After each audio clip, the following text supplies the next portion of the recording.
If you liked this story, don't forget to subscribe to our channel and let us know what city you're watching from. Let's get back to it. The hustle and bustle at JFK International Airport on that September morning was as intense as ever.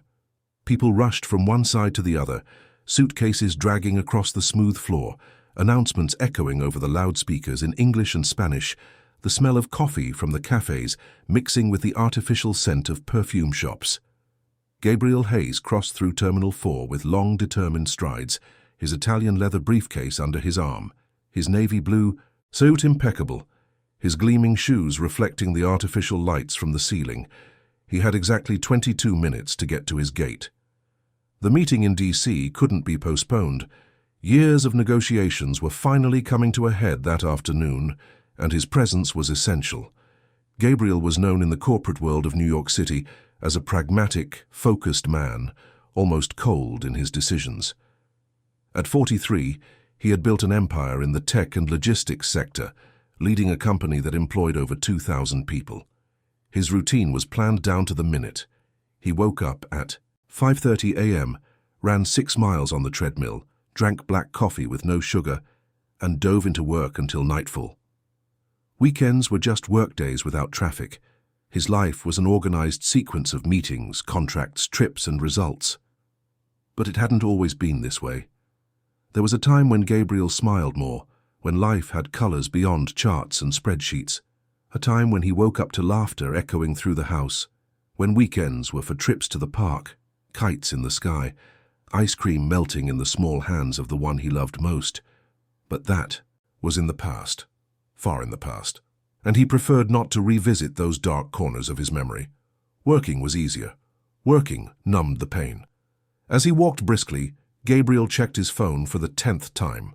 Emails, messages, notifications. His assistant confirmed that everything was ready for the meeting.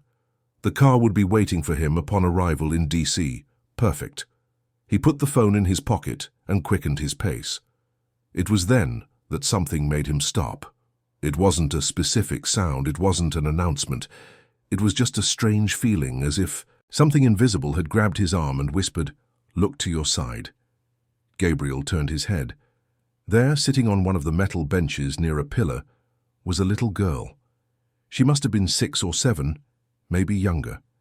She wore a faded pink dress, too big for her small frame, and a worn-out wool coat that had seen better days. Her feet dangled without touching the floor, clad in scuffed-up flats. Beside her was a small, old suitcase, the fabric kind that looked like it had been traveling for decades, and in her lap, hugged tightly, was a brown teddy bear with one ear slightly crooked. The girl was alone. Gabriel looked around, no adult nearby, no guardian, just the child, motionless, her brown eyes fixed on the floor, her lips pressed together like someone trying not to cry. He felt a strange pang in his chest, a twinge, a memory trying to surface. No, not now. Gabriel picked up his pace, moving away. He had a flight to catch. That girl wasn't his problem. She was probably waiting for someone. Parents in the restroom maybe, or in line at a snack bar. Yes, that was it. He didn't need to get involved. But when he was just a few feet from the gate, Gabriel stopped again. He looked back. The girl was still there, alone, motionless. No one was approaching her. And then he saw it. The teddy bear slipped from her lap and rolled across the floor, stopping right near where Gabriel stood. The girl stood up, startled, her eyes wide, but she didn't run after the toy. She just stood there, trembling slightly. Gabriel picked up the bear. The plush was worn, the fabric rough from time and use, but it still had that smell of childhood, of sleepless nights, of hugs that chase away nightmares. He walked back to the girl and knelt in front of her, holding out the toy. The child took the bear and hugged it tightly, but she didn't look at Gabriel. She kept her eyes down, her hands shaking. "Are you okay?" Gabriel asked, softening his voice. The girl didn't answer. "Where are your parents? Your mum? Your dad?" Still silence. Gabriel looked around once more. No one.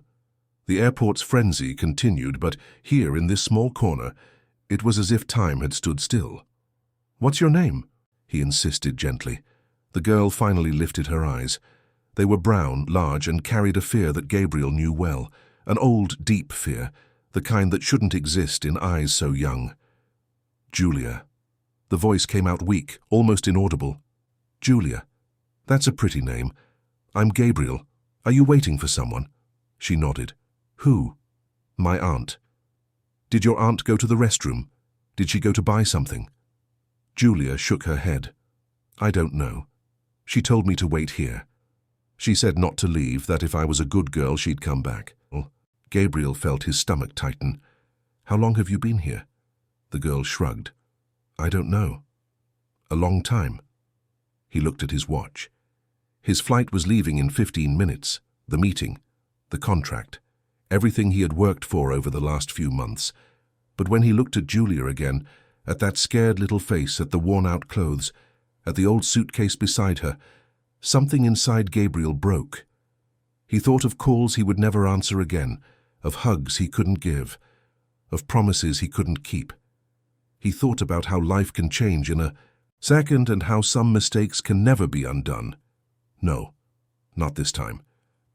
I'm going to stay here with you until your aunt comes back, okay? Gabriel said, sitting down next to her. Julia stared at him with suspicion, but also with a glimmer of hope. The minutes passed. Gabriel missed his flight. He sent a quick text to his assistant saying something had come up to reschedule the meeting. The reply came in seconds, full of question marks and concern. Gabriel ignored it. He stayed there next to Julia, watching. The girl didn't talk much. Every now and then, she would clutch the teddy bear to her chest. Her eyes wandered through the terminal, searching for someone who clearly wasn't coming back. That's when Gabriel noticed the details. The girl's fingernails were dirty, bitten. Her light brown hair was tangled, as if it hadn't been combed in days. Her face was pale, her cheeks hollow, and there was something else.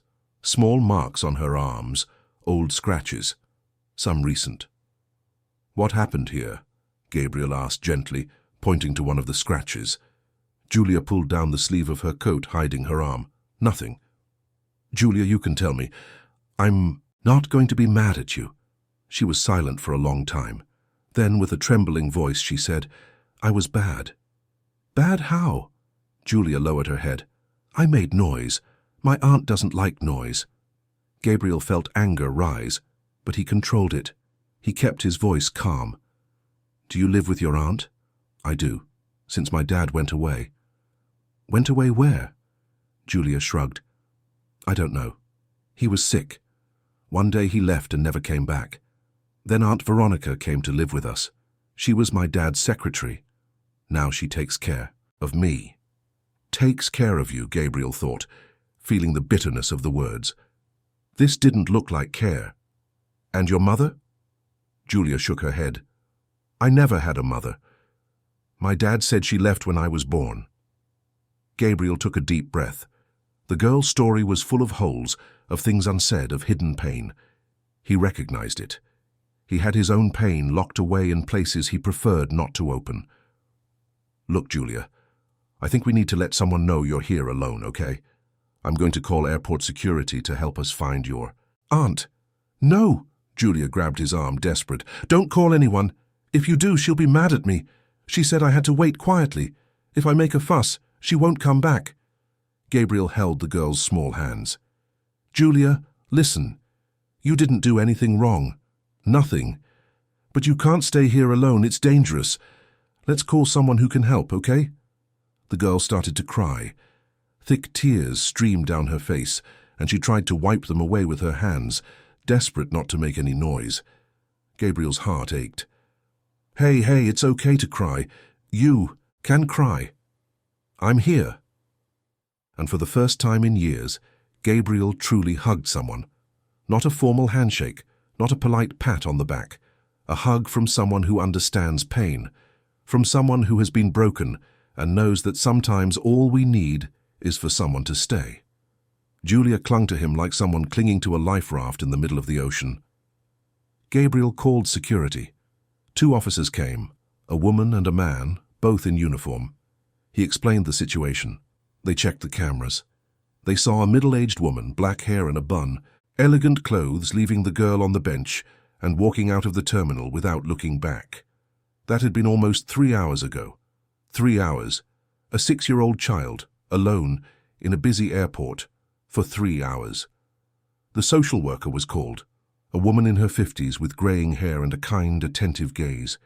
She introduced herself as Claudia and spoke to Julia with patience, asking gentle questions. The girl answered little, always in a low voice, always looking down. Claudia checked the suitcase. Inside were a few old clothes, a sketchbook, and an old half-torn photo hidden deep in the lining. Gabriel saw when Claudia found the photo. It was a picture of an elegant, smiling man holding a baby in his arms. On the back, written by hand, "Julia, my treasure. Daddy loves you forever." Claudia put the photo away and turned to Gabriel. "Do you know the child, sir?" "No, I just found her here alone." "And you decided to stay?" "I did." "Why?" Gabriel was silent. He didn't know how to explain it. Or maybe he did, but didn't want to admit it. "Because it was the right thing to do," he finally answered. Claudia nodded. "I'll need to take Julia for an evaluation. We need to locate her legal guardian and understand what happened here. But—" She hesitated, looking at the girl who was still holding Gabriel's hand. "She seems to trust you. Would it be possible for you to stay with us for a few hours? It would make the process easier." Gabriel looked at Julia. Her eyes were fixed on him, pleading. "Don't leave me," they said without words. "Of course. I'll stay as long as it takes." And so Gabriel Hayes, the businessman who had no time for anything but meetings and contracts, spent the rest of that afternoon in a social services office at the airport, sitting next to a little girl he had just met, but who somehow already occupied a place in his heart he thought had been closed forever. Claudia made calls. She tried to locate this Aunt Veronica using the information Julia provided. The address was on file, but when they called, no one answered. They tried contacting neighbors. Nothing. It was as if the woman had simply vanished. Meanwhile, Julia ate a snack Gabriel had bought. A sandwich, some juice, a chocolate bar. She devoured, it all with a hunger that seemed ancient, like someone who hadn't eaten properly in a long time. Gabriel watched in silence, the anger growing inside him. What kind of person abandons a child? What kind of person leaves a little girl alone in an airport and just walks away? Claudia returned with a worried expression. "Mr. Hayes, may I speak with you for a moment? In private?" They left the room, leaving Julia drawing on a piece of paper an employee had given her. "What is it?" Gabriel asked. "The situation is more complex than we thought. We've confirmed that the woman who left Julia here boarded an international flight 2 hours ago. Destination Portugal." "Portugal? Why?" "We don't know, but she used a passport and bought the ticket under a different name.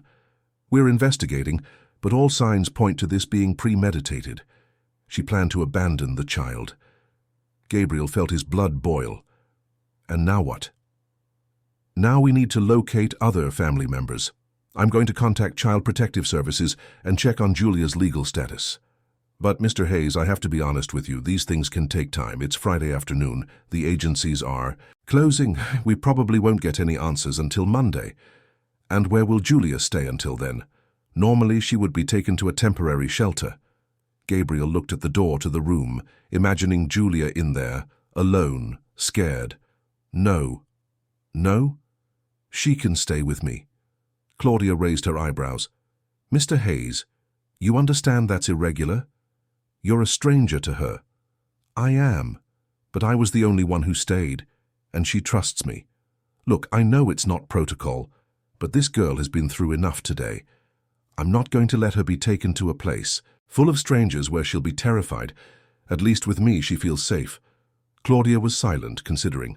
"I would need your documents, proof of residence, references, and even then, it would be extremely temporary, just until Monday when we can get the proper agencies involved." "No problem.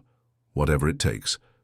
And so, completely unexpectedly, Gabriel Hayes left the airport that night with a 6-year-old girl by his side. Julia held his hand tightly, her old suitcase dragging on the floor, the teddy bear under her arm. Gabriel's apartment was on the Upper East Side, in a modern building with mirrored glass and 24-hour security.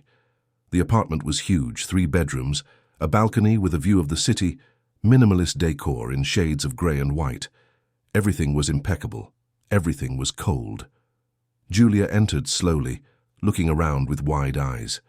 She had never seen a place like this. So big, so clean, so empty. "You must be tired," Gabriel said.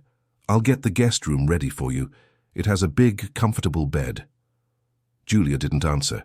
She just followed Gabriel down the hallways, always a few steps behind, always alert like a frightened little animal ready to flee. Gabriel showed her the room. He made the bed with clean sheets, put towels in the bathroom, and found a large t-shirt of his for Julia to use as pajamas.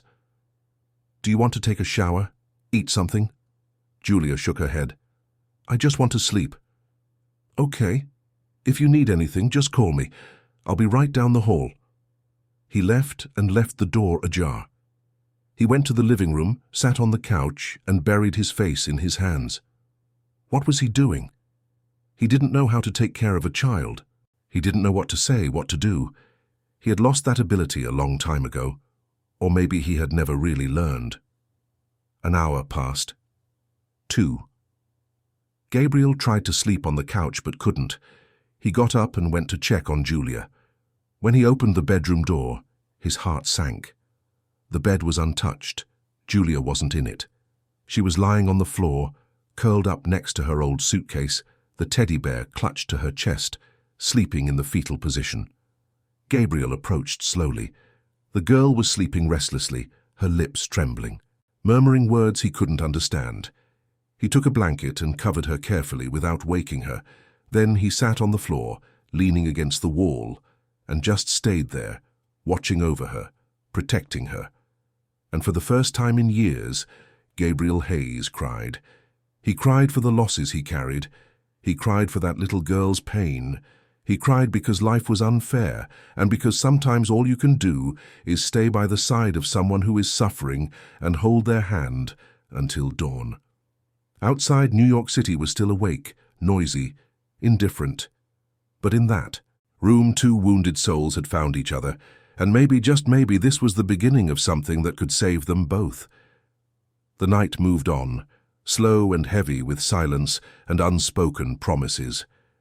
And when the sun rose on the horizon, bringing a new day, Gabriel was still there, sitting on the floor, watching over the sleep of the child that fate had placed in his path. The Saturday dawn in New York City brought with it a grey sky, the kind that promises rain but never delivers. Gabriel woke up with an aching back, still sitting on the floor of the guest room, leaning against the wall. The faint daylight filtered through the curtains, drawing soft stripes on the carpet. He looked at Julia. The girl was still lying next to her old suitcase, wrapped in the blanket he had placed over her during the night. The teddy bear was clutched to her chest, and her brown hair fell messily over her small face. Gabriel stood up slowly, feeling his muscles protest. It had been years since he'd spent a night without proper sleep. He stretched, massaged his neck, and left the room without making a sound. The house was too quiet. The huge apartment, which had always been his sanctuary, now seemed to amplify the loneliness. His footsteps echoed in the hallways, the white walls reflected the cold morning light, and everything screamed emptiness. In the kitchen, Gabriel made coffee. The strong aroma filled the air, bringing a bit of normalcy to a situation that was far from normal. He picked up his phone and saw dozens of messages. His assistant, worried about the cancelled meeting, partners asking what had happened, emails from clients, appointments, pending tasks. Gabriel sighed. This was his world, a world of demands, deadlines, expectations. But for the first time in a long time, none of it seemed important. He replied to only one message to his assistant. Had a personal emergency. Need a few days. Reschedule everything. The reply was quick. Everything okay, boss? Need anything? Gabriel typed, I'm fine, I'll explain later. He put the phone away and looked out the kitchen window. Down below, New York was waking up. Cars began to fill the streets. People walked briskly. The world carried on at its frantic pace. But inside, time seemed to have stopped. That's when he heard a noise from the hallway. Light, hesitant footsteps. Gabriel turned and saw Julia standing at the kitchen entrance, still wearing the huge t-shirt he had given her as pajamas. She held the teddy bear in one hand and rubbed her eyes with the other, trying to shake off sleep. Her hair was even messier, and there was a mark from the blanket on her face. "Good morning," Gabriel said, softening his voice. Julia didn't answer. She just stared at him, her big, frightened eyes looking as if she still wasn't sure where she was. "Did you sleep well?" The girl shook her head slightly. "Sort of. Are you hungry?" A timid nod. Gabriel opened the refrigerator, but reality hit him like a punch. There was nothing in there a child could eat, just diet products, sugar-free yogurts, leftovers from a 3-day-old sushi dinner, a bottle of mineral water.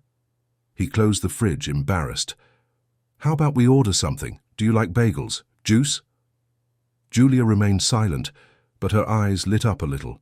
Gabriel picked up his phone and placed the order. While they waited, he offered the girl some water. She accepted, drinking slowly, her small hands holding the glass, carefully, as if afraid of breaking it. "Julia," Gabriel began, sitting at the kitchen table and gesturing to the chair beside him, "I need to ask you a few questions, okay? It's not an interrogation. You don't have to be scared. I just want to understand your situation better so I can help you." The girl climbed onto the chair, her feet dangling in the air, far from the floor. "Okay. You said yesterday that you live with your Aunt Veronica." "For how long?" Julia thought. "Since my dad got sick. I think it's been about 2 years. I don't remember exactly. And before that, who took care of you?" "My dad. Just him. We lived in a big, pretty house. It had a garden with flowers, and I used to play there. My dad worked a lot, but he always came home for dinner with me. He called me his princess. He said I was his treasure." Julia's voice cracked at the end, and she lowered her head. Gabriel felt his throat tighten. "And what happened to your dad?" "He got sick. He started getting really tired, sleeping a lot. Then Aunt Veronica came. She was his secretary at the office. She said she would take care of everything, that my dad needed help. At first she was nice, she smiled at me. But after my dad went away, everything changed." "What do you mean, went away?" Julia shrugged, her eyes welling up. "I don't know. One day he was there in his room lying down.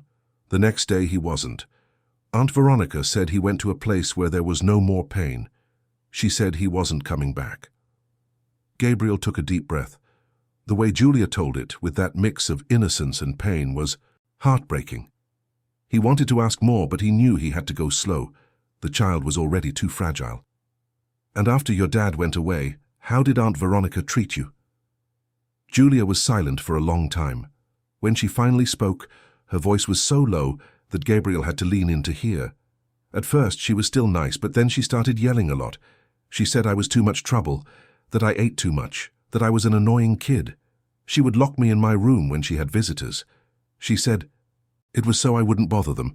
Sometimes I'd be in there all day. Without lunch, she would only open the door at night after the people left. Gabriel clenched his fists under the table, trying to control his rage. "Go on, Julia. You can talk." "She tore up my drawings. I liked to draw my dad so I wouldn't forget his face. But she found the drawings and tore them all up. She said I needed to forget the past, that now she was my only family. She also took down all the pictures in the house. All of them. Everything disappeared. And the photo that was in your suitcase, how did you manage to keep it?" Julia wiped away a tear. "Martha, the housekeeper, hid it for me. She was nice. She knew Aunt Veronica was mean. One day she hugged me and told me I had to be strong, that one day someone would help me. She put the photo in the bottom of the suitcase, where Aunt Veronica wouldn't find it." Gabriel made a mental note. Martha. He needed to find this housekeeper. She was a witness. She knew important things. "Julia, do you know why your aunt took you to the airport yesterday?" The girl shook her head. "She just said we were going on a trip, that it was a surprise. She packed my suitcase and took me. But at the airport she got weird. She was pacing back and forth, looking at her phone. Then she sat me on that bench and said, 'Stay here and wait. If you're a good girl and don't move, I'll come back. If you disobey, I'll leave, and you'll be alone forever.' And then she left." Were you scared? A lot. But I thought if I obeyed, she would come back. So I stayed. I stayed for a long time. People walked by, but nobody looked at me. It was like I was invisible. Then the teddy bear fell, and you picked it up. And you stayed. You didn't leave. Julia's voice broke, and she started to cry. Gabriel got up and hugged her, letting the girl release years of accumulated pain. She sobbed, clinging to him, soaking his shirt with tears. And Gabriel just held her, saying nothing, because sometimes there are no words that can fix what is broken. When Julia calmed down, the doorbell rang. It was the breakfast delivery. Gabriel set everything on the table: warm bagels, orange juice, fruit, yogurt. Julia ate slowly, savoring every bite, like someone not used to having enough food. Gabriel watched, his heart aching. How many meals had this child skipped? How many nights had she gone to bed hungry? After breakfast, Gabriel called Claudia, the social worker. She answered on the third ring. "Mr. Hayes, how was your night?" It was quiet. Julia slept. I kept watch. "Claudia, we need to talk. The situation is worse than we thought." "I know. That's why I'm calling. I've found some disturbing information. Can I come by in an hour?" "Yes, I'll be waiting." An hour later, Claudia arrived at the apartment. She carried a folder full of documents and wore a grave expression. Gabriel served coffee, and they sat in the living room, while Julia drew in her room, entertained with colored pencils Gabriel had bought online with express delivery. "So?" Gabriel asked. Claudia opened the folder. "I've investigated everything I could about Veronica Costello, the woman who left Julia at the airport. And things don't add up, Mr. Hayes. A lot of things don't add up." "What do you mean?" "First, I found no official record of any family relationship between Veronica and Julia. None. Julia's birth certificate lists only her father, Henry Moore, as her guardian. The mother is listed as unknown. There are no aunts, uncles, grandparents, nothing. So how did Veronica get custody?" "Exactly, and this is where it gets strange. I managed to access the guardianship records. There's a document signed by Henry Moore, the father, granting temporary guardianship to Veronica Costello in the event of his incapacitation. The document is from 2 years ago, a month before Henry passed away." "So it's legitimate?" "It should be, but I dug deeper. The notary's office where the document was registered was investigated a year ago on suspicion of forging signatures on wills and powers of attorney. 3 employees were indicted, and the notary who signed Julia's guardianship document was one of them." Gabriel felt his blood run cold. "Are you saying the document could be fake?" "I'm saying there's strong evidence to suggest it, but there's more. Henry Moore was a successful businessman. He had an import-export company, with an estate estimated at several $1,000,000. When he died, the entire estate should have gone to Julia, managed by a guardian until she turned 18. But that's not what happened. What happened? Veronica Costello, as the legal guardian, took control of the assets, and over the last 2 years the estate has been liquidated, properties sold, accounts emptied, investments cashed out, all legally under the guardianship, but extremely suspicious. She's stealing the girl's inheritance." "Exactly. And now that she realized the authorities were starting to investigate irregularities, she made the cruelest decision. She got rid of the child. Without Julia, without an heir to question anything, she could disappear with the rest of the money." Gabriel ran a hand over his face. "This is monstrous." "It is. And unfortunately, proving all of this will be difficult. She fled the country using fake documents. She's in Portugal, probably planning to settle there or move on somewhere else. Bringing her back to face justice in the US will be complicated." "And Julia, what happens to her now?" "Officially, she's in the care of the state while we investigate. But, Mr. Hayes, can I be frank? Please. The system is overwhelmed. Julia would be placed in a shelter along with dozens of other children in difficult situations. She has already suffered severe trauma. An environment like that could make everything worse. And considering she has formed a bond with you, and you have the means to provide a stable environment, I would be willing to work towards you becoming her temporary guardian." Gabriel was silent, processing. Temporary guardian. Him who couldn't even take care of himself properly, who had turned his life into a series of meetings to avoid feeling, who had closed his heart because the pain of losing someone he loved was too great. But when he looked down the hall at the door to the room where Julia was drawing, something inside him stirred. "What do I need to do?" Claudia smiled. "We'll need documentation, evaluations, supervised visits, but I'll make it as smooth as I can. You did a rare thing yesterday, Mr. Hayes. You stopped. Most people would have walked right by. But you saw a child in danger and you chose to stay. That says a lot about who you are." Gabriel shook his head. "I'm no hero, Claudia. I just did what anyone should do. But they don't, most people don't, and that's why Julia is here now and not lost somewhere in the dark corners of the system." After Claudia left, Gabriel sat in the living room thinking. His entire life was about to change. Meetings, trips, contracts, everything would have to be rethought. But when Julia appeared in the living room, holding a drawing she had made, his eyes lit up in a way they hadn't in years. "I made this for you," she said shyly, holding out the paper. It was a simple drawing, made with colored pencils. 2 stick figures, one big, one small, holding hands. Above them, a yellow sun. "It's beautiful," Gabriel said, feeling his throat tighten. "Can I keep it?" Julia nodded, smiling for the first time since he had met her. That afternoon, Gabriel called Rick, his best friend and a partner in some of his businesses. Rick was a tech specialist, a genius with computers and networks. If anyone could help track Veronica Costello and uncover the extent of the scheme, it was him. Rick arrived 2 hours later, carrying a laptop and a curious expression. Gabriel explained everything. Rick listened in silence, his eyebrows furrowed. "Leave it to me. I'll track every digital move this woman made. If she used credit, cards, phones, emails, I'll find it. And if there's a bigger scheme, we'll find out who else is involved." "Thanks, Rick." His friend put a hand on Gabriel's shoulder. "You're doing the right thing, man. I don't know what happened to you at that airport yesterday, but whatever it was, it changed something in you. You seem more alive." Gabriel smiled sadly. "Maybe I needed a purpose that was bigger than spreadsheets and contracts." "Maybe we all do." While Rick worked on his laptop, Julia approached timidly. Gabriel introduced them, and Rick, sensing the girl's fragility, was gentle and playful, managing to get a few smiles out of her. Night came again. Gabriel prepared a simple dinner, pasta with tomato sauce, something even he could make without messing it up. Julia ate everything, cleaning her plate, and then asked to take a shower. Gabriel set out some of his clean clothes for her to wear, making a mental note that he needed to buy proper clothes for a child. When Julia came out of the shower, her wet hair falling over her shoulders, Gabriel asked, "Want me to help you dry your hair?" She nodded.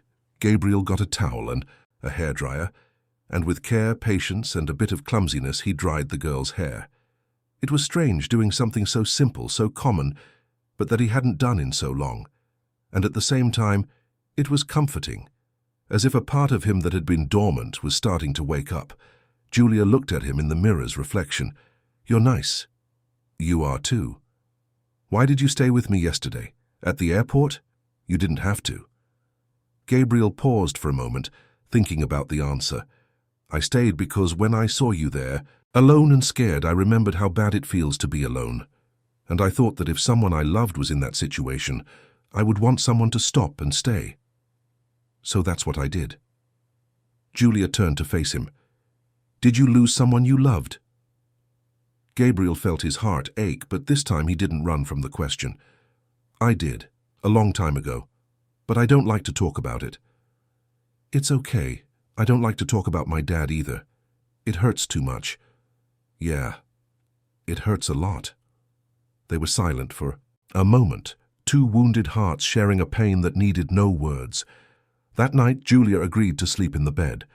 Gabriel sat beside her, reading a book in a low voice until she fell asleep. When he finally left the room, he found Rick still in the living room, typing furiously. "Find anything?" Rick looked up, his eyes grave. "I did. And it's worse than we thought. Veronica isn't working alone. There are money transfers from Henry Moore's account to at least 3 other people over the last 2 years. One of them is an accountant, another is a lawyer." It looks like an organized network. A network for what? Forging documents, embezzling inheritances. Julia might not be the only victim, Gabriel. There could be other kids in the same situation. Gabriel felt the anger rise, hot and uncontrollable. We have to stop this. We have to expose these people. We will. But we have to be careful. People like this are dangerous. If they find out we're investigating, they could make the evidence disappear. So what do? We keep digging quietly until we have enough evidence to bury them all. And just like that, without realizing, Gabriel Hayes, had entered a dangerous game.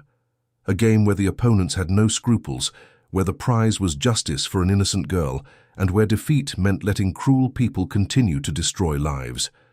But for the first time in years, Gabriel had something to fight for that wasn't money or success. He had a purpose. And he had a reason to wake up in the morning that went beyond himself. Julia had entered his life like an unexpected storm, and now, together, they would face whatever came next.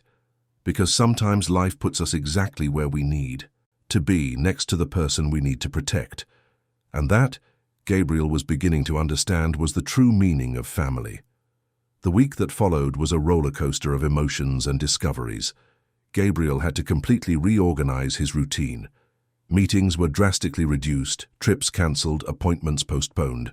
His partners didn't understand what was happening, but they were respectful. Rick, who knew the full story, helped cover his absences and keep the business running. Julia slowly began to adapt. She still woke up scared during the night, calling for her father, crying softly so as not to bother anyone. Gabriel would always go to her, turn on the lamp, sit on the edge of the bed and hold her hand until she fell back asleep. On those nights, he would stay there, watching that peaceful little face in her sleep, and wonder how anyone could have been so cruel to such a fragile child. During the day, Gabriel discovered a world he had forgotten, buying children's clothes in a store full of colors and patterns, choosing toys and seeing Julia's eyes light up with joy, preparing simple meals and sitting at the table to talk about their day. They were small, everyday things, but they filled the void that had dominated his apartment for years. Julia was still shy and cautious. She asked permission for everything: to eat, to drink water, to go to the bathroom, to turn on the television. Gabriel constantly had to remind her that she didn't need permission for basic needs, that this was her home too, that she was safe here. On Tuesday, Claudia returned to the apartment accompanied by a child psychologist named Dr. Beatrice Miller. She was a young woman in her early 30s with curly hair tied in a bun, colorful glasses and a gentle smile. She spoke with Julia alone for over an hour. When she came out of the room, her expression was serious. In the living room, out of Julia's earshot, Beatrice explained, "The child shows clear signs of severe emotional trauma. She was subjected to prolonged isolation, emotional deprivation, and possibly nutritional neglect. Julia has developed defense mechanisms typical of children living in hostile environments. She blames herself for everything, thinks she needs to be perfect to be loved, and has a constant fear of being abandoned again." Gabriel felt his chest tighten. "Will she recover?" Beatrice nodded. "With proper treatment, a supportive environment, and a lot of love, yes. Children are resilient, Mr. Hayes, but the process will be long. She'll need regular psychological support, patience, and above all, consistency. Julia needs to learn that the world isn't always a dangerous place, that there are trustworthy people, and that she deserves to be loved unconditionally. I'll do whatever it takes. I know you will, and I can see you're already doing it. The way Julia talks about you, the sparkle in her eyes when she says your name, you can't buy that. She's starting to trust, and that's a huge step." That same week, Rick made some disturbing discoveries. He was sitting in Gabriel's apartment, his laptop open on the dining table, files scattered, complex charts on the screen. Gabriel was making coffee while Julia drew in her room. "Gabriel, you need to see this," Rick called, his voice tense. Gabriel walked over. "What did you find?" Rick turned the screen. "I managed to track Veronica Costello's financial movements. Over the last 2 years, she transferred over $1 million from Henry Moore's account to overseas accounts. But here's the problem. She didn't act alone. Look at these names. On the screen was a list of bank transactions. Gabriel focused on the names: Albert Foster, accountant; Maurice Drummond, lawyer; Sylvia Costa, a notary's office employee. Rick continued. Albert Foster was Henry Moore's accountant. After his death, he took over the financial management of the estate under Veronica's supervision. Maurice Drummond was the one who drafted the guardianship document. And Sylvia Costa works at the same notary's office that's under investigation for fraud.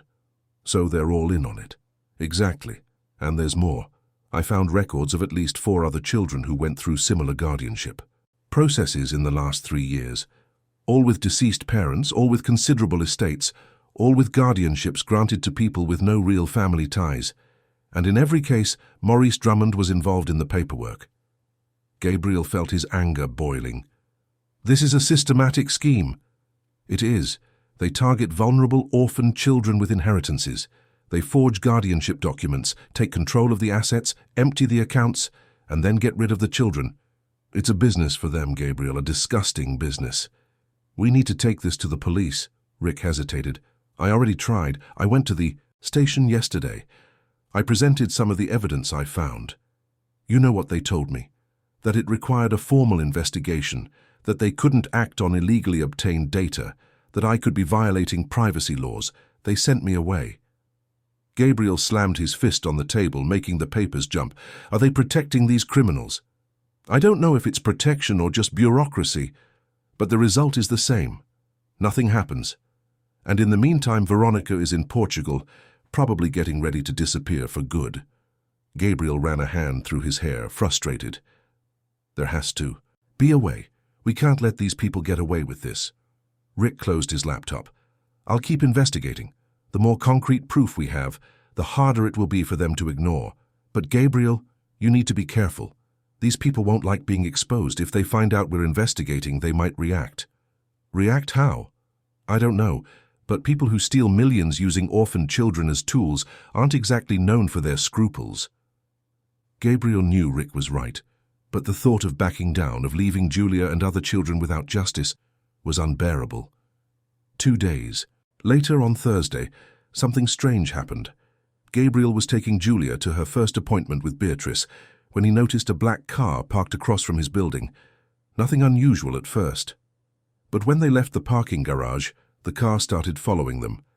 Gabriel changed lanes, the car changed too. He sped up, the car sped up. He turned onto a side street. The car turned too. Gabriel's heart pounded. He looked in the rear-view mirror. Tinted windows. Impossible to see who was inside. He thought about flooring it, but Julia was in the back seat. He couldn't risk it. Everything okay back there, Princess? He asked, trying to keep his voice calm. Yeah, why are we going so fast? Just in a hurry. Don't worry. Gabriel grabbed his phone and called Rick. The black car continued to follow them for 2 more blocks, then suddenly turned and disappeared down a cross street. Gabriel breathed a sigh of relief, but the warning had been sent. Someone knew he was investigating. When they arrived at Beatrice's office, Gabriel was tense.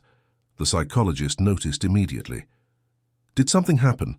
Gabriel waited for Julia to go into the playroom before telling her. Beatrice frowned. Mr. Hayes, this is concerning. If people are following you, they might be trying to intimidate you. You should file a police report. I will, but I'm afraid it will make things worse. And you're also afraid they won't do anything, aren't you? Gabriel nodded. The system seems to be against us. Beatrice sighed. Unfortunately, cases of corruption involving guardianships and inheritances are more common than we imagine. There are powerful interests at play, and often the authorities are unprepared or reluctant to act. But don't give up, Mr. Hayes. Julia needs you to be strong and determined. I won't. Give up. And he didn't. But the next few days brought new challenges. On Friday night, Gabriel received a call from an unknown number. He answered cautiously. Hello? The voice on the other end was male, deep, calculating. Mr. Hayes, it would be wise of you to stop meddling in affairs that don't concern you. Who is this? That doesn't matter. What matters is that you're putting yourself and the child in danger. Leave things as they are. Forget what you think you've discovered, and everyone will be fine. Gabriel felt his anger rise. "You think you can intimidate me? I'm going to see this through. I'll expose every single one of you." Laughter on the other end. "Go ahead then, but remember, you have a lot to lose. Your reputation, your businesses, your freedom. Think carefully about what you're doing." The line went dead. Gabriel stood there, phone in hand, his heart pounding. The threat was clear. But backing down now meant abandoning Julia, abandoning all the other children who had been victims of this scheme, and he couldn't do that. On Saturday morning, while having breakfast with Julia, Gabriel got a text from Rick. "Turn on the news." Gabriel turned on the television. What he saw made his blood run cold. On the screen, a reporter was speaking in front of his company's building. "Businessman under investigation for suspected irregularities in child custody. Gabriel Hayes, CEO of Novolog Technologies, is under investigation after assuming temporary guardianship of a child with no legal kinship. Authorities are questioning the motives and legality of the situation. There are suspicions that Hayes may be using the child for his own benefit." Gabriel felt the floor drop out from under him. It wasn't true. None of it was true. But the media was, destroying his reputation, and he knew exactly who was behind it. He called Claudia immediately. She had already seen the report. "Mr. Hayes, this is a coordinated attack. Someone leaked distorted information to the press. We need to act fast. I'm preparing an official statement explaining the real situation." But the damage was already done. Throughout the day, Gabriel received dozens of calls, worried clients, partners demanding explanations, business associates pulling away. His professional life was crumbling. And then came the final blow. On Monday morning, 2 court officers rang his doorbell. Gabriel answered, his stomach in knots. "Gabriel Hayes?" "Yes." "You are being served with a court summons. A lawsuit has been filed challenging the legality of your temporary guardianship of the minor, Julia Moore. A hearing has been scheduled for 3 days from now. You are required to appear with your lawyer and all relevant documentation." Gabriel took the papers, his hands shaking. "Who filed the suit?" The officer consulted the documents. "Attorney Maurice Drummond, representing the interests of the legal guardian, Veronica Costello." Gabriel felt bile rise in his throat. They were using the law against him, using the system itself to protect the criminals. When the officers left, Gabriel sat on the couch, his head in his hands. Julia appeared, frightened. What was that? Who were those people? Gabriel took a deep breath, trying to control himself. "Nothing for you to worry about, Princess. Just some boring adult paperwork." But Julia wasn't stupid. She saw the desperation in his eyes. "Are you scared?" Gabriel looked at her, those big, trusting, hopeful eyes. He couldn't lie. "I am. I'm scared of losing you." Julia came over and hugged Gabriel. "You won't. You promised you would stay with me, and I believe you." Those words, spoken with such sincerity by a child who had been betrayed so many times, broke something inside Gabriel. He hugged Julia back, tightly, as if he wanted to protect her from all the evil in the world. "I promise I'll fight, Julia. I'll fight to the end." "I know." That afternoon, Gabriel hired the best lawyer he knew. Helen Carter was a woman in her 50s, a specialist in family law, known for her tenacity and for never backing down from an injustice. When Gabriel explained the situation, she was outraged. "This is a setup, Mr. Hayes. They're using the law to silence you. But they won't succeed. We will prove that Julia was in real danger, that Veronica's guardianship is fraudulent, and that you are the best option for the child's well-being." "Do you think we can win?" Helen smiled confidently. "We'll give it our best shot, and I have a pretty good track record." Meanwhile, Rick kept digging, and on Tuesday night he called Gabriel, his voice excited. "Gabriel, I found something big. I got access to Maurice Drummond's emails. He was careless, didn't encrypt them properly, and there are incriminating messages. He and Veronica planned everything, from forging the documents to abandoning Julia at the airport. It's all there. This is incredible. Can we use this at the hearing?" "We can. But there's a problem. The way I got these emails could be legally challenged. We need to find a way to present the information without revealing how we got it." Helen, upon hearing about the evidence, had an idea. "We can make an anonymous tip to the DA's office. If they open an official investigation and find the same evidence, they can use it legally. And so they did. The tip was made, but the hearing was the next day, and there wasn't enough time for a formal investigation to move forward. The night before the hearing, Gabriel couldn't sleep. Lying in bed, he stared at the ceiling, thinking of everything that could go wrong. If he lost custody of Julia, where would she go? Back into the system? To some shelter where no one knew her, where she would be just another number? He got up and went to her room. Julia was sleeping peacefully, her teddy bear clutched to her chest. Gabriel sat on the edge of the bed and held her small hand.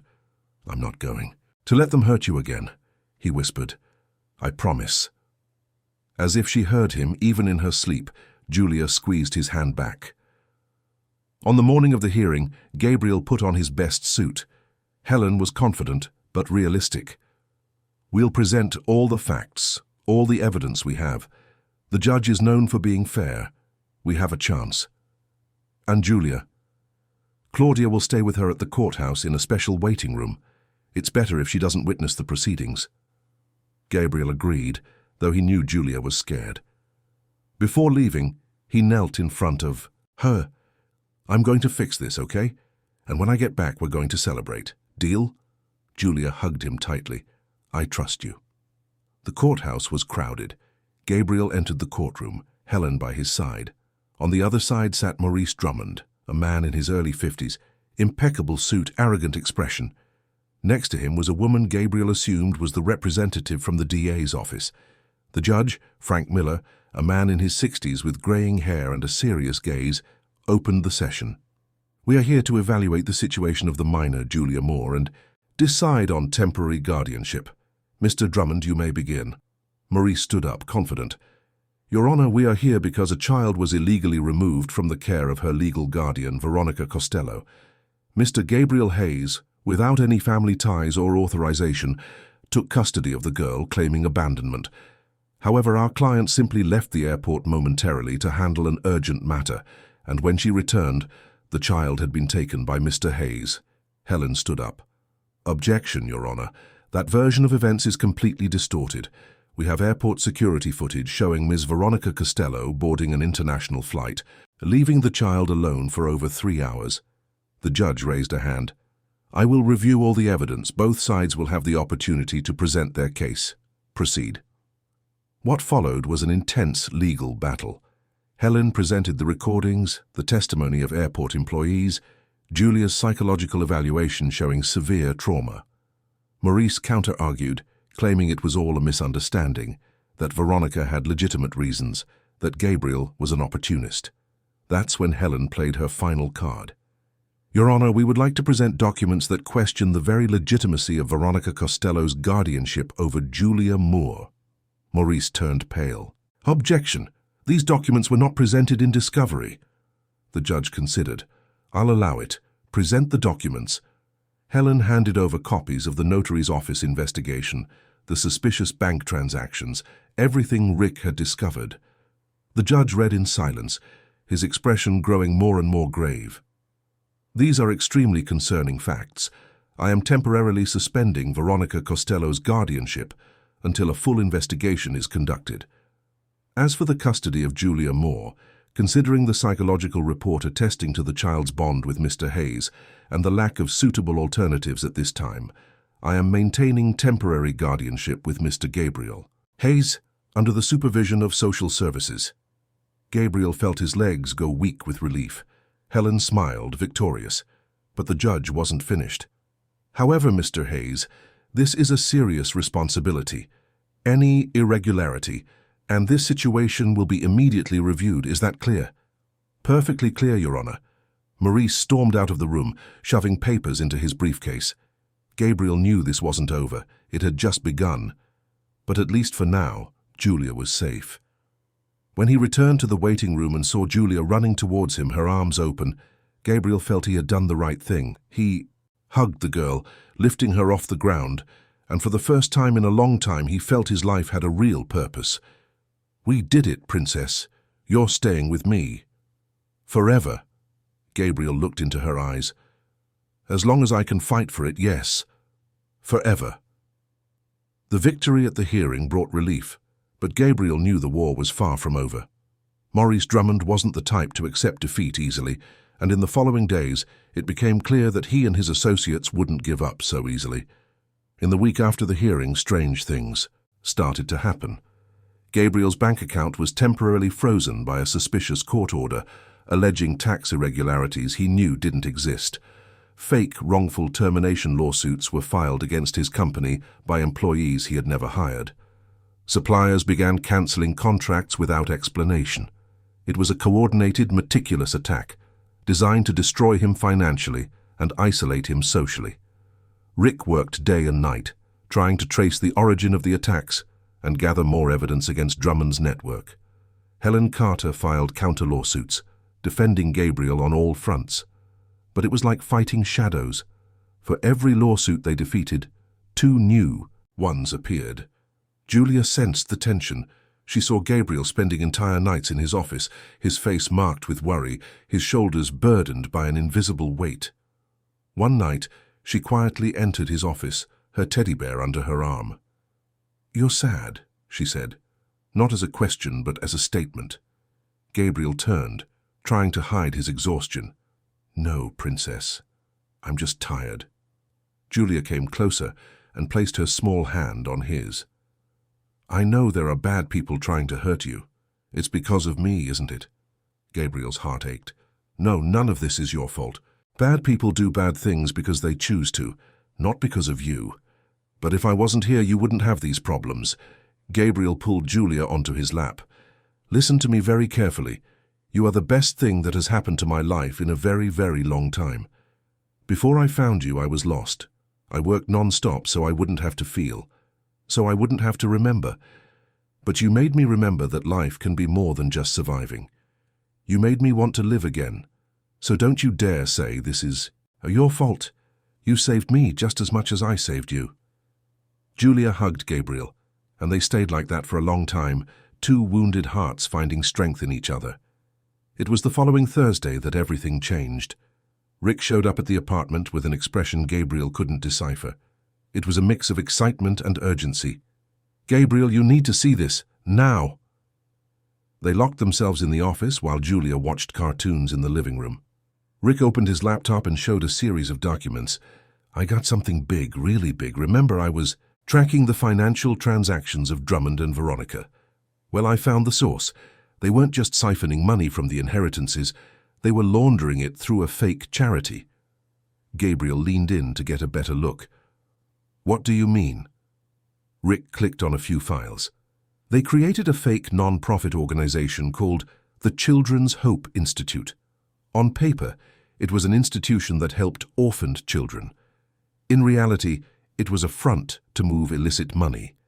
They used the children as a cover, forged donation documents, and transferred the embezzled funds from the inheritances to overseas accounts through this organization. Gabriel felt sick. They were using vulnerable children as tools for their crimes. Exactly, and there's more. I managed to locate the physical address of this fake institution. It's an abandoned industrial warehouse in Queens, but records show there was activity there until last week. Document movements, meetings. I think they're still using the place. We have to tell the police." "I already did. But Gabriel, you know how it is. Bureaucracy, procedures. It could take weeks for them to get a search warrant. And in that time, they'll clean everything out." "So, what do we do?" Ricky hesitated. "I know where the warehouse is. We could go there just to see. If we find something concrete, we take pictures, document it, and then the police won't be able to ignore it." Gabriel thought about it. It was risky, but the idea of standing by while those people continued to destroy lives was unbearable. "Let's go." They left Julia with Claudia, making up an excuse about a business meeting. The social worker sensed there was more to it, but trusted Gabriel. "Just be careful," she said as they left. The warehouse was in a decaying industrial area of Queens, between closed factories and empty lots. It was late afternoon when Gabriel and Rick arrived. The sky was heavy, threatening rain, and the dim light gave the place an even more sinister look. The warehouse had a faded sign, Children's Hope Institute. The windows were dirty, some broken. A padlock secured the main gate, but it looked old. "Are you sure about this?" Gabriel asked. Rick nodded. "We'll just take a quick look. If there's anything important, we'll photograph it and leave." They managed to break the padlock with some effort. They entered cautiously. The interior was vast, poorly, lit by the light filtering through the dirty windows. There were stacked tables, cardboard boxes, rusted metal file cabinets. Dust covered everything, but it was clear the place had been used recently. Footprints on the floor, recent papers on some tables. Rick started taking pictures of everything. Gabriel opened one of the file cabinets. Inside were folders with children's names, guardianship documents, bank transfers, certificates. Julia's name was there. But there were other names, many others. "This is enough evidence to bring them down," Gabriel said, photographing page after page. That's when they heard the sound of cars pulling up, outside. Gabriel and Rick looked at each other, panic rising. They ran to a side window and saw 2 black cars stopping in front of the warehouse. 4 men got out, all in dark suits, and among them was Maurice Drummond. "We need to get out, now," Rick whispered. But it was too late. The main door burst open. Drummond entered, accompanied by the other men. Gabriel and Rick hid behind a stack of boxes, holding their breath. "I'm sure I locked that door," one of the men said. Drummond looked around, suspicious. "Someone's been here, search everywhere." The men began to spread out through the warehouse. Gabriel and Rick knew it was only a matter of time before they were found. Gabriel looked around, searching for an exit. There was a door in the back, partially hidden by stacked boxes. Slowly, making as little noise as possible, they began to move towards the door. They were almost there when Rick tripped over a can, which rolled noisily across the floor. "There!" one of the men shouted. Gabriel pulled Rick, and they ran for the back door, breaking it open. They emerged into a narrow alley filled with trash and debris. They were running when they heard shouts behind them. "Get them! They can't get away!" Gabriel and Rick ran like they never had before, adrenaline pumping, hearts racing. They crossed the alley, jumped a low wall, and entered another abandoned lot. Behind them, the footsteps of the men echoed, getting closer. That's when Gabriel saw a hole in the side fence. He pushed Rick through, then squeezed through himself. They fell onto a parallel street, just in time to see a bus stopping at a bus stop. They ran and jumped on, breathless as the bus pulled away. Through the back window, they saw the men emerging from the lot, looking around frantically, but the bus was already too far away. Rick leaned over, hands on his knees, trying to catch his breath. That was way too close. Gabriel was still clutching his phone tightly. "The pictures, we got the pictures." And they had. Hundreds of images of incriminating documents, irrefutable proof of the scheme. When they arrived safely back at Gabriel's apartment and confirmed the photos were saved to the cloud, Rick smiled, exhausted. "We got them, Gabriel, we got all of them." The next morning, Rick gave all the material to Helen Carter, who immediately presented it to the DA's office. This time, the evidence was so solid, so concrete, that there was no way to ignore it. The prosecutor in charge, DA August Mendez, was shocked by the extent of the scheme. "This is much bigger than we imagined. We're moving on this immediately." And they did. That same afternoon, a police operation was launched. Officers raided the fake institute's warehouse, seizing documents, computers, and safes full of cash. Maurice Drummond was arrested trying to destroy evidence. Albert Foster, the accountant, was found in his office, surrounded by papers proving the illicit transactions. Sylvia Costa was located trying to leave the city. The operation was all over the news. Multi-million-dollar scheme embezzling children's inheritances dismantled in New York. The headlines covered the front pages, showing photos of the suspects being led away by police. Gabriel watched the news with Julia by his side. The girl didn't fully understand what was happening, but she sensed that something important had changed. "Is it over now?" she asked. Gabriel hugged her.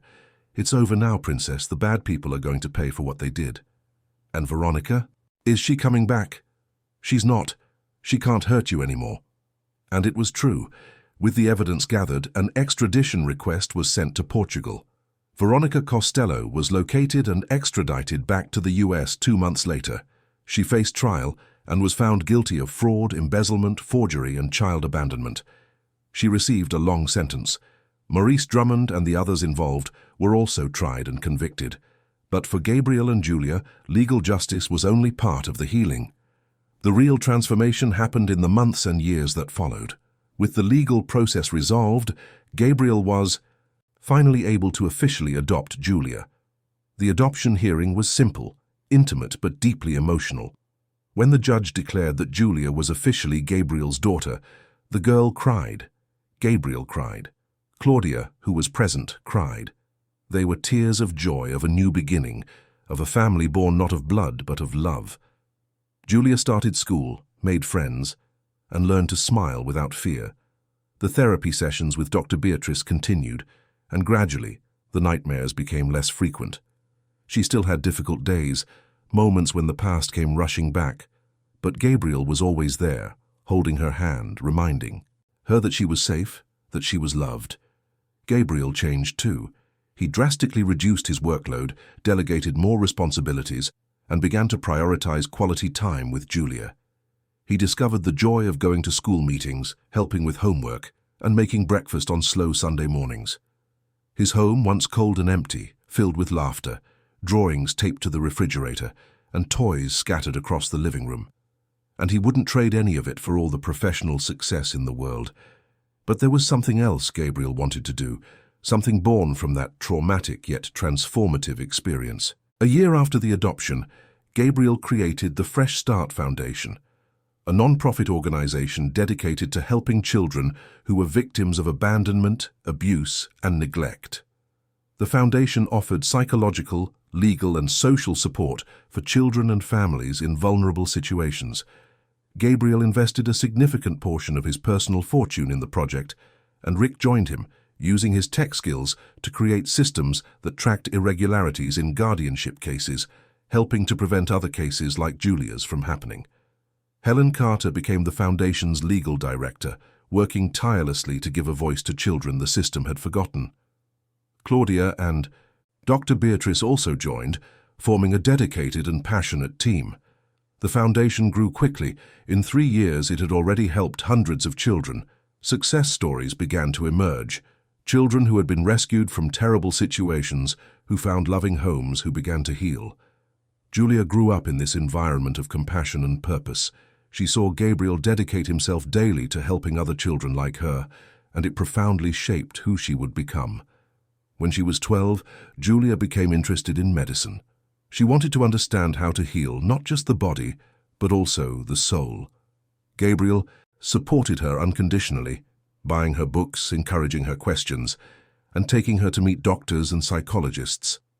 As a teenager, Julia became a volunteer at the foundation. She helped other children, shared her story when she felt comfortable, and offered the same kind of hug she had received years before. It was as if she was giving back to the world the compassion that had saved her life. At 18, Julia was accepted into medical school. It was a day of immense pride for Gabriel. Seeing her there, strong, confident, full of dreams, was proof that love could truly transform lives. During medical school, Julia specialized in pediatrics with a focus on childhood trauma. She wanted to work specifically with children who had suffered abuse, neglect, and abandonment. She wanted to use her own experience to help other children find their way back to life. Gabriel grew older, following every step of this journey. His hair turned grey, wrinkles marked his face, but his eyes shone with a joy he hadn't felt in decades.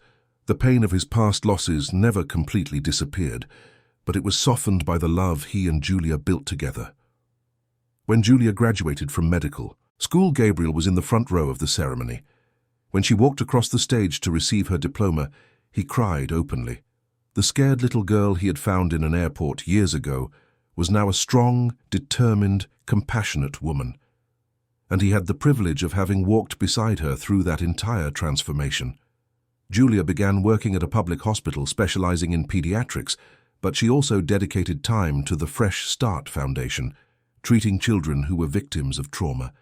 She had a special gift. She could connect with frightened children in a way few others could. Perhaps because she knew exactly what it was like to be in that dark place, and she knew how to find the light. The years passed. The Fresh Start Foundation expanded to other cities across the country. Thousands of children were helped. Families were rebuilt. Lives were saved.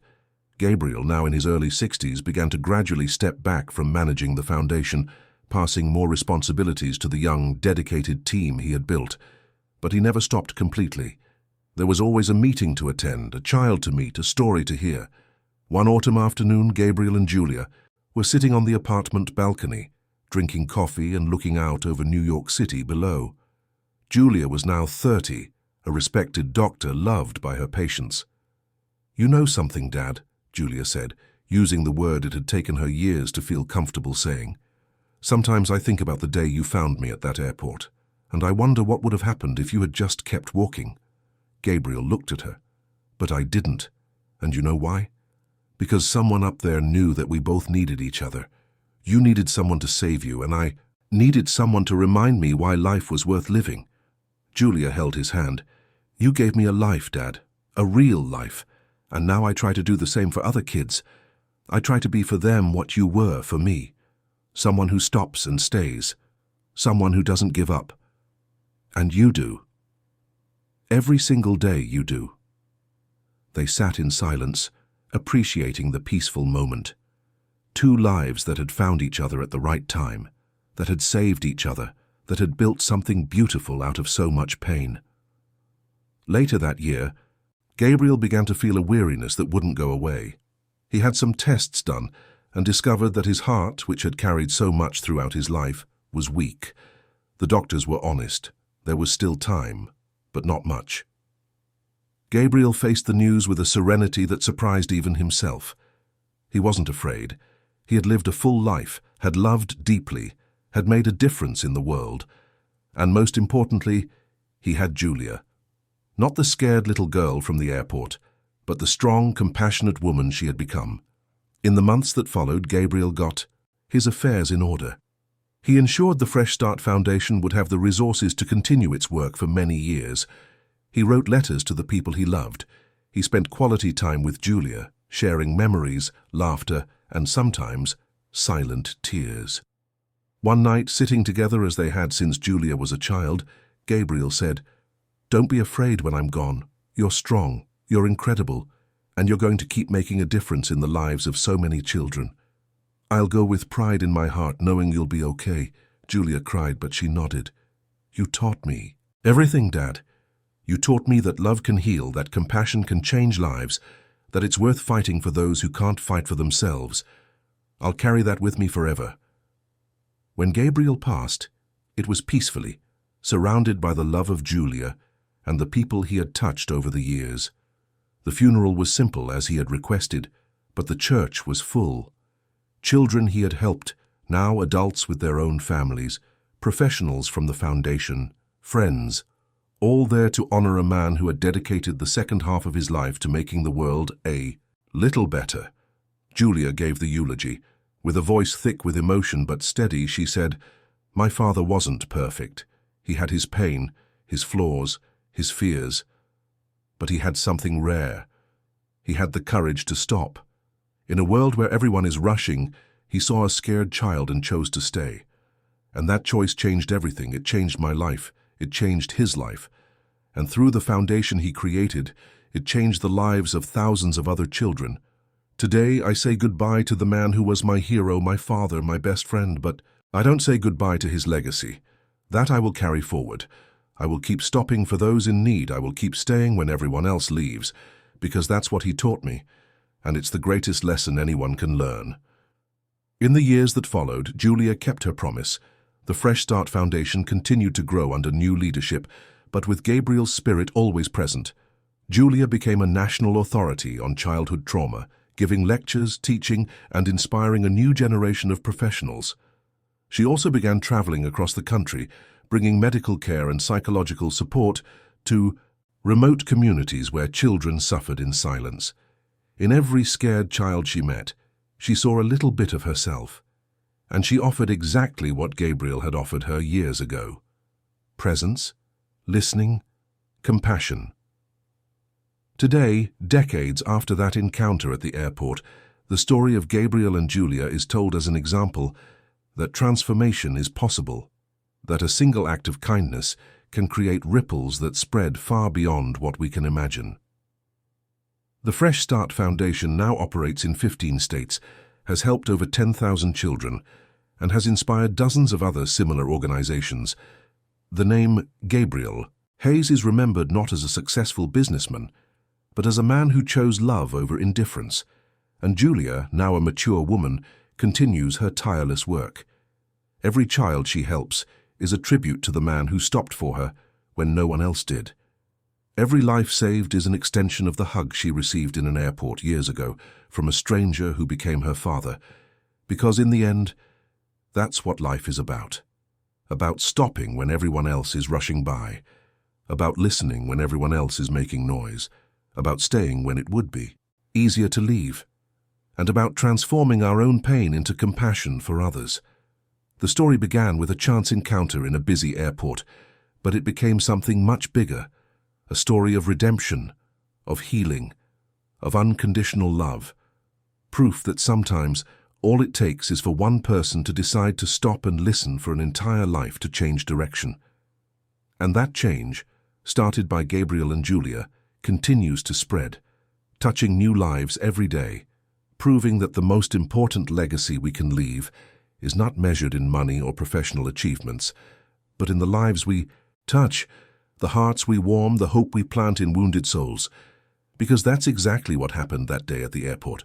A man stopped, and by stopping, he not only saved one life, but he started a movement of compassion that continues to save lives to this day. And maybe that's the true meaning of it all, that when we choose love over indifference, when we choose to stay instead of passing by, we are planting seeds of transformation that will blossom far beyond what our eyes can ever see. End of story. Hey everyone, we hope the story of Gabriel and Julia touched your heart deeply. If you were moved by this journey of love, redemption, and compassion, leave a like, subscribe to the channel, and tell us in the comments which moment stood out to you the most. Every day, we bring you intense and transformative stories like this one, revealing the deepest and most beautiful side of the human soul. Stories that remind us of the importance of stopping, of listening, of extending a hand to those in need. We'll see you in the next episode with another narrative that will stir your emotions and make you reflect on the true meaning of family and unconditional love.